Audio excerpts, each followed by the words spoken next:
In this video, I'll discuss the SynthEBD General Settings menu. The first setting at the top is the output mod name. This will be the name of the plugin that SynthEBD generates. If you're using Synthesis to launch, you won't see this because it's managed by Synthesis. In the installation videos, we've already discussed the Skyrim release setting and the game data directory. Make sure these are correct for the version of Skyrim that you're trying to manage.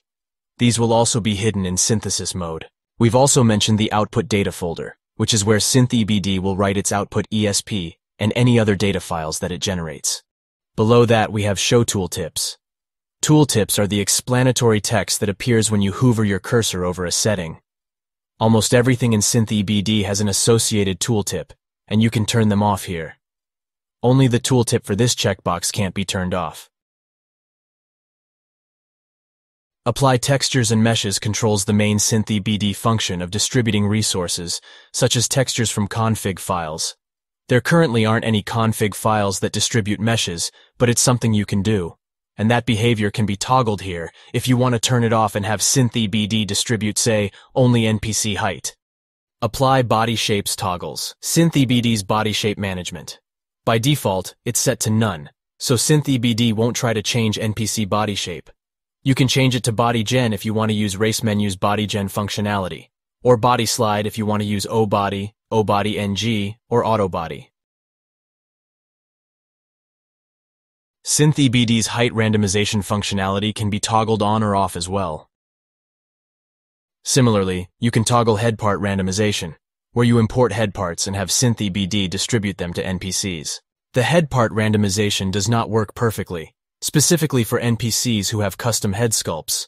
If you want to use this functionality, I very strongly recommend you watch the head part distribution video and see what the limitations are, because it can significantly mess up how NPCs look if applied to the wrong NPC.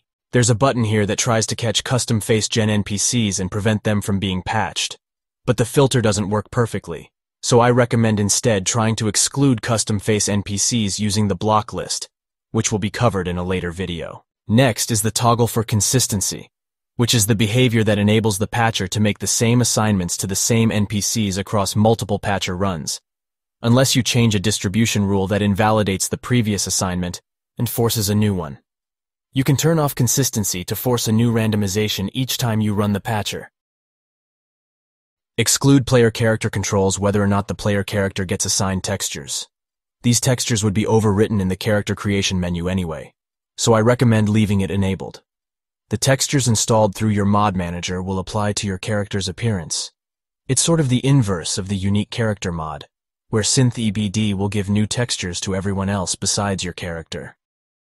The same applies for exclude presets. These are character presets whose textures would be overwritten during character creation, so I would leave this on. If you want to use a portable settings folder, you can select it here. If enabled, SynthEBD will try to read its settings from the game data folder instead of the folder where it's installed, and save settings there when you close the app. If you check this, SynthEBD will reinitialize and look for settings in data/SynthEBD. You can see that now it thinks we have a whole new installation. If you just enable the checkbox, SynthEBD will look for settings in data/SynthEBD. This is useful if you want to have SynthEBD profiles installed as MO2 mods. Whichever one is active will contain the current settings. So one MO2 profile could have one version, while a different MO2 profile could have a different settings configuration active. The Ultimate VR Essentials. Wabajak did this with ZEBD, the predecessor of SynthEBD. Alternatively, you can select a specific folder to read the settings in from.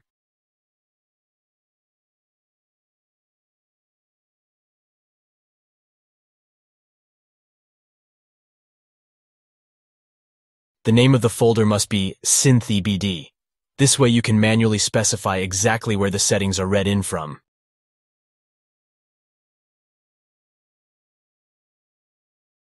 If you clear the specified folder, it will go back to trying to read from the data folder. And if you uncheck the box, it will go back to reading settings from the SynthEBD installation directory. The link NPCs with same name setting causes unique NPCs with the same name to get the same assignments, ensuring visual consistency. The rules will be evaluated for whichever instance of that NPC comes first. In some cases, you don't want this to happen. For example, Sometimes a generic NPC can be flagged as unique. The linked NPC name exclusions make sure that NPCs with the names listed get their own assignments, rather than being linked.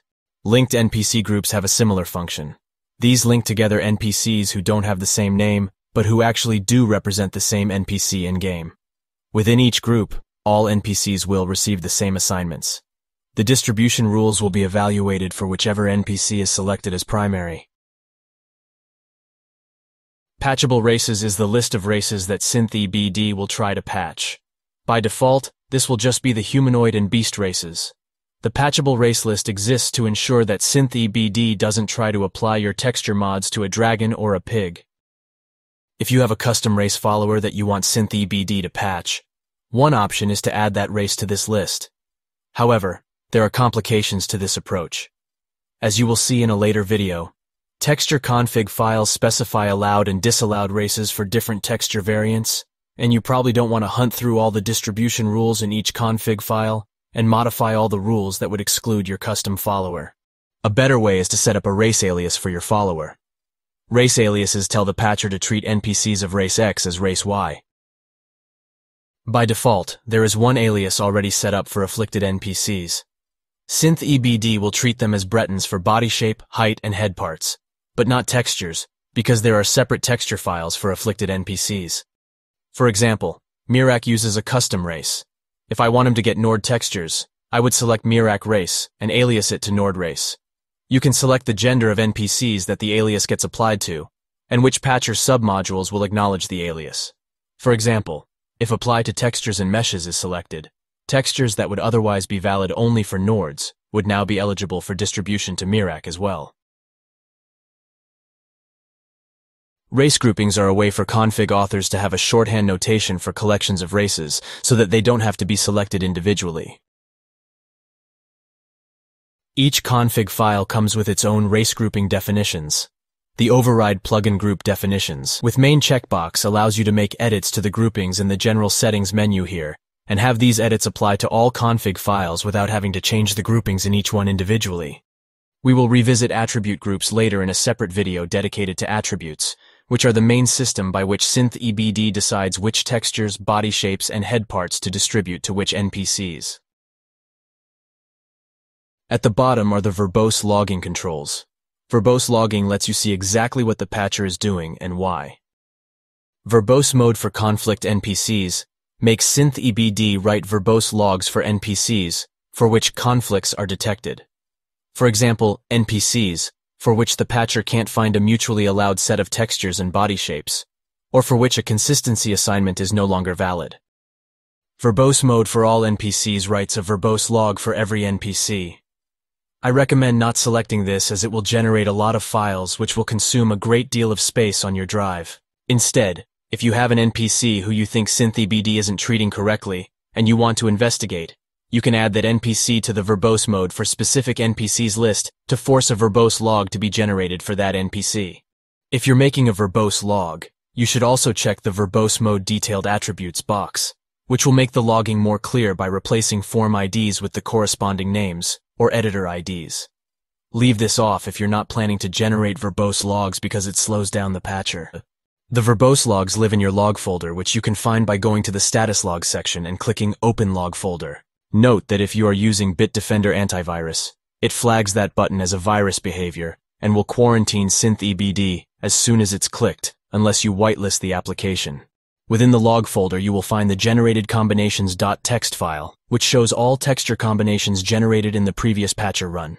For each config file, it will say which set of textures went into a combination, which NPCs they were assigned to, and which records were generated from that combination.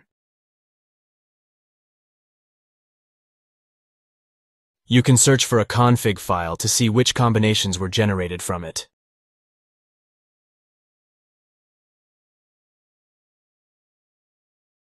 Now I will rerun the patcher with verbose logging enabled for Sigrid.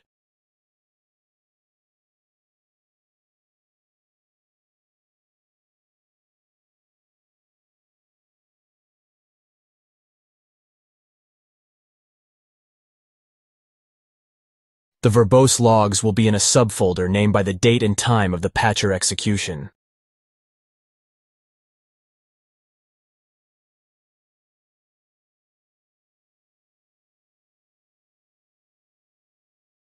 They are XML files that are best viewed using Notepad++.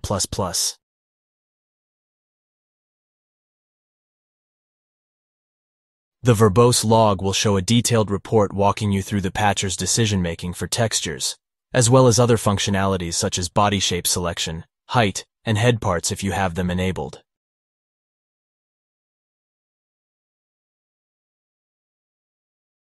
If you have trouble with an NPC, I recommend looking at this verbose log to see what the patcher is doing. If you still need help, please upload the verbose log along with your help request to assist in troubleshooting.